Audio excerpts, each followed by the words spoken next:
Chapter 16. In the 17th year of Pekah, the son of Remaliah, Ahaz, not to be confused with Ahab, the son of Jotham, king of Judah, became king. Ahaz was 20 years old when he became king, and he reigned 16 years in Jerusalem. And he did not do what was right in the sight of the Lord his God, as his father David had done. But he walked in the way of the kings of Israel, and even made his son pass through the fire, according to the abominations of the nations whom the Lord had driven out from before the sons of Israel. So making kids pass through fire was an old Moabite ritual in worshiping Molech. Child sacrifice was a big part of many of these old pagan satanic practices. Verse 4, he sacrificed and burned incense on the high places and on the hills and under every green tree. Then Rezin, king of Aram, and Pekah, son of Remaliah, king of Israel, came up to Jerusalem to wage war, and they besieged Ahaz, but could not overcome him.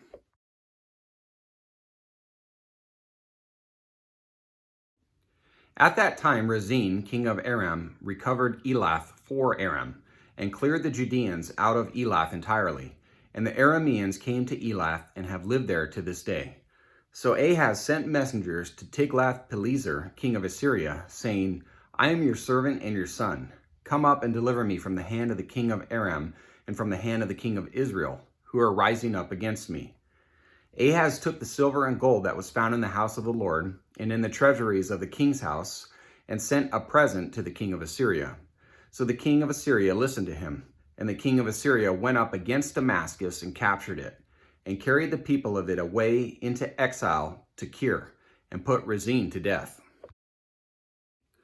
Now King Ahaz went to Damascus to meet Tiglath-Pileser, king of Assyria, and saw the altar which was at Damascus. And King Ahaz sent to Urijah the priest the pattern of the altar and its model, according to all its workmanship. So Urijah the priest built an altar, according to all that King Ahaz had sent from Damascus. Thus Urijah the priest made it, before the coming of King Ahaz from Damascus. When the king came from Damascus, the king saw the altar. Then the king approached the altar and went up to it, and burned his burnt offering and his meal offering, and poured his drink offering, and sprinkled the blood of his peace offerings on the altar. The bronze altar, which was before the Lord, he brought from the front of the house, from between his altar and the house of the Lord, and he put it on the north side of his altar. So what's going on here is he's messing with God's arrangement of the altar and the furnishings to appease the king of Assyria. And Urijah had no qualms about helping him out with it. This is a form of idolatry. Then King Ahaz commanded Urijah the priest, saying, Upon the great altar burn the morning burnt offering and the evening meal offering, and the king's burnt offering and his meal offering, with the burnt offering of all the people of the land, and their meal offering and their drink offerings, and sprinkle on it all the blood of the burnt offering and all the blood of the sacrifice. But the bronze altar shall be for me to inquire by. So Urijah the priest did according to all that King Ahaz commanded. Then King Ahaz cut off the borders of the stands and removed the laver from them. He also took down the sea from the bronze oxen which were under it and put it on a pavement of stone, which is just more tampering and moving around of God's furnishings.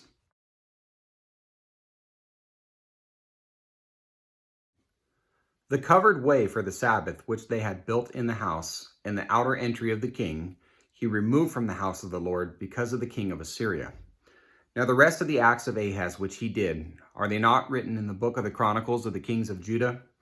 So Ahaz slept with his fathers, and was buried with his fathers in the city of David, and his son Hezekiah reigned in his place. The results of disobedience and consequences are to follow. That's it for the day.